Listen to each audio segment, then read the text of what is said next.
ইরানের সামরিক শক্তি দিনে দিনে আরও বেড়ে চলেছে, আর একে নতুন উচ্চতায় নিয়ে গেছে শাহেদ 136B নামক আত্মঘাতী ড্রোন।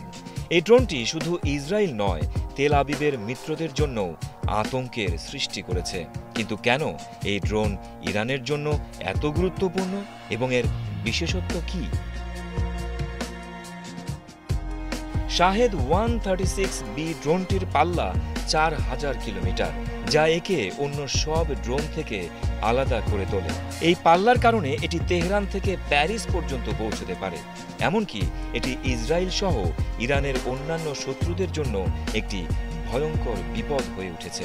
এর গতি ও সক্ষমতা ক্লাসিক ড্রোনগুলোর তুলনায় অনেক বেশি। এই ড্রোনটির আরেকটি বিশেষত্ব হল এটি স্যাটেলাইট প্রযুক্তি ব্যবহার করে নির্দিষ্ট লক্ষ্যবস্তুতে আঘাত করতে সক্ষম। ইসরায়েলি নিরাপত্তা কর্মকর্তাদের জন্য এক বড় আতঙ্কের কারণ এমন একটি প্রযুক্তি, কেননা এই ড্রোন ইসরায়েলের প্রতিরক্ষা ব্যবস্থাকে সরাসরি চ্যালেঞ্জ জানাতে সক্ষম। সাধারণ ড্রোনের তুলনায় এটি অনেক বেশি দূরে শত্রুর লক্ষ্যবস্তুতে আঘাত হানতে সক্ষম এবং এর খরচও অনেক কম। শাহেদ 136B ড্রোনটি একটি আত্মঘাতী ড্রোন, বিস্ফোরক বহন করে এবং শত্রুর নির্দিষ্ট লক্ষ্যবস্তুতে আঘাত করতে পারে।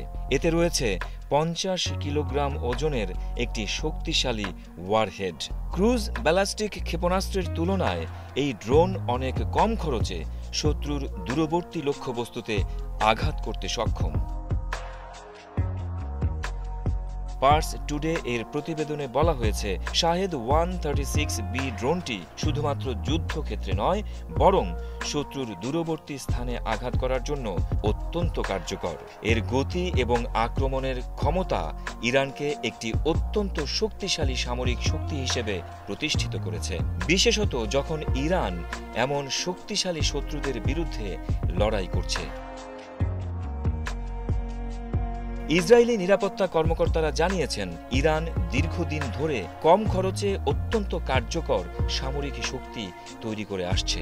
শাহেদ 136B ড্রোন সেই শক্তির একটি বড় অংশ।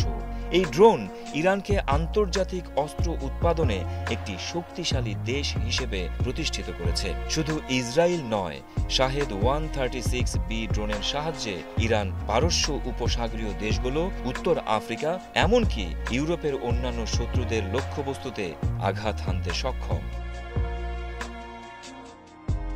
2011 সালে ইরানের বিপ্লবী গার্ড বাহিনী প্রথম শাহেদ আত্মঘাতী ড্রোনের প্রাথমিক সংস্করণ তৈরি করে। এরপর থেকে তারা এই ড্রোনটির উন্নয়ন করতে থাকে।